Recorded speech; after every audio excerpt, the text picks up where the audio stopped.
3 years abroad, 200 plus expat friends made, and somehow I ended up lonelier than I've ever been in my life. And the reason why will completely change how you think about building a life overseas.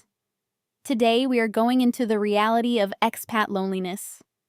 Why it happens to even the most outgoing, socially confident people. Why the typical advice you find online actually makes it worse. And most importantly, how to build a genuine support network in a foreign country that actually sustains you long-term. Not surface-level acquaintances, not a group chat that never meets up. Real community. Stick around because the distinction I am going to make halfway through this video completely changed how I thought about this topic. And I think it will for you too. Let us start with why expat loneliness is so sneaky. When you first arrive somewhere new, there is a neurological phenomenon sometimes called arrival euphoria. Everything is stimulating. The grocery store is an adventure. Getting lost on public transit feels like spontaneity. You are meeting people constantly because novelty creates social opportunities naturally. You might even think to yourself, I do not understand why people say moving abroad is lonely. This is incredible. And then around week 6, or month 3, or sometimes even month 8, the novelty wears off. The adventure brain switches off. And suddenly you realize that every person you have been spending time with is someone you met in the last few months. Nobody actually knows you. And you are exhausted from constantly explaining yourself from scratch with every new conversation. This is not a personal failure. This is the structure of expat social life working exactly as designed. And that brings me to the first big thing most people get wrong. The expat bubble is not just a cliché. It is a trap with genuinely comfortable walls. When you move somewhere new, you gravitate toward other expats because it is easy. Shared language, shared reference points, shared experiences of being a foreigner. Expat Facebook groups, international meetups, language exchange events that are really just expats talking to each other. There is nothing wrong with any of this, but if it becomes your entire social world, you are building a community on a foundation of sand. Because expats leave. That is the defining characteristic of expat communities. People cycle in and cycle out. You invest months into a friendship, and then they take a job offer in another country, or they go home, or their visa situation changes. And you are back to square one, grieving a friendship while still living in the same city. The emotional toll of this cycle is something very few people acknowledge out loud. Local friendships operate on completely different physics. Local people are not going anywhere. They have roots. They have context. They can introduce you to their network, which introduces you to another network. And suddenly, you are not building individual friendships one isolated connection at a time. You are grafting yourself onto an existing social ecosystem. But here is the honest part. Local friendships are harder to form. They require more patience, more cultural curiosity, and a higher tolerance for awkward miscommunication. The return is slower, but the investment compounds. So how do you actually do this? Not theory. Practical steps that work in the real world. The first principle is consistency over intensity. Most people approach building a social life like they are cramming for an exam. They go to every event, meet everyone, exchange numbers furiously, and then wonder why none of it sticks. Human connection is built through repeated low-stakes exposure. Behavioral science has a name for this, the mere exposure effect. And it basically means that familiarity itself breeds fondness. Find one recurring thing. A weekly sports league, a regular class, a volunteer commitment, a neighborhood cafe where you become a regular. Show up again and again. Let people see you in different moods, on different days. Let them develop a sense of who you actually are, rather than who you are at your most charming and socially performative. The second principle is to become a contributor, not a consumer of community.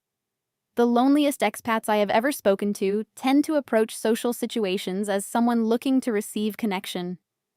They are scanning the room for someone interesting who will engage them. The people who build rich social lives abroad are the ones who create things. They host a dinner.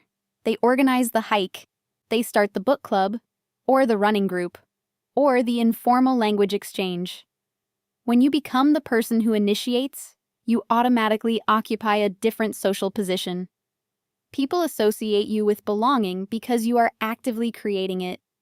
You do not need a huge network to start this. You need 1 or 2 people and a specific plan. Third, and this one is underrated, invest in weak ties deliberately.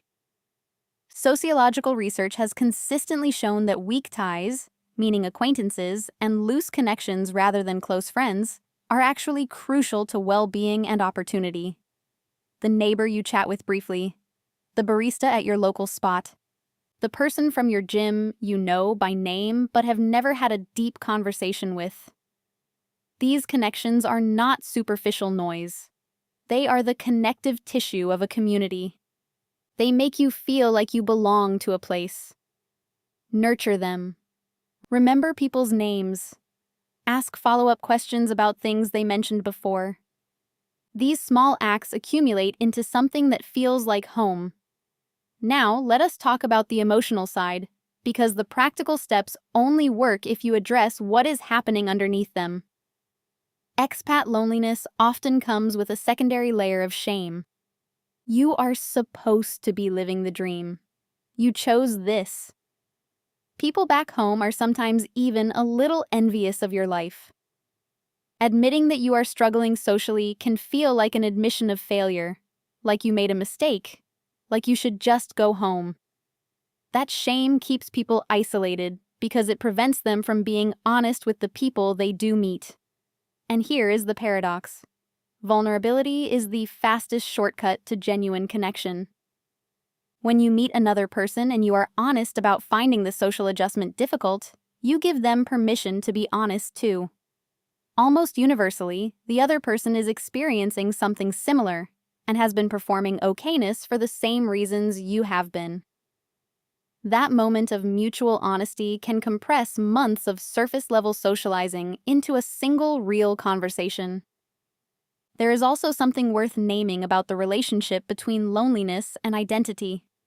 When you move abroad, you lose your social context.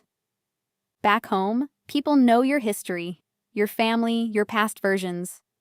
Abroad, you are starting from zero, and that can feel like a kind of erasure. Part of building community is not just finding people to spend time with. It is rebuilding the experience of being known. That takes time. It takes showing up imperfectly. It takes letting people see you fail at the language, misunderstand a cultural custom, or just have a bad day. The willingness to be seen as a full human being rather than the idealized adventurous version of yourself is what separates expats who feel truly at home from those who stay permanently in visitor mode. Here is the honest truth that wraps all of this together. Building real community abroad is one of the most meaningful things a person can do because it is genuinely hard. It requires you to grow.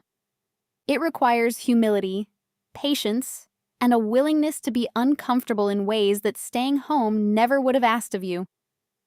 But the community you build on the other side of that difficulty is yours, in a way that feels completely different from friendships that came easily. You chose these people. You worked for this belonging. And that makes it matter in a way that is very difficult to put into words, but very easy to feel. If this resonated with you, share it with someone who is living abroad right now. Because there is a very good chance they are having a Tuesday afternoon and they need to hear this.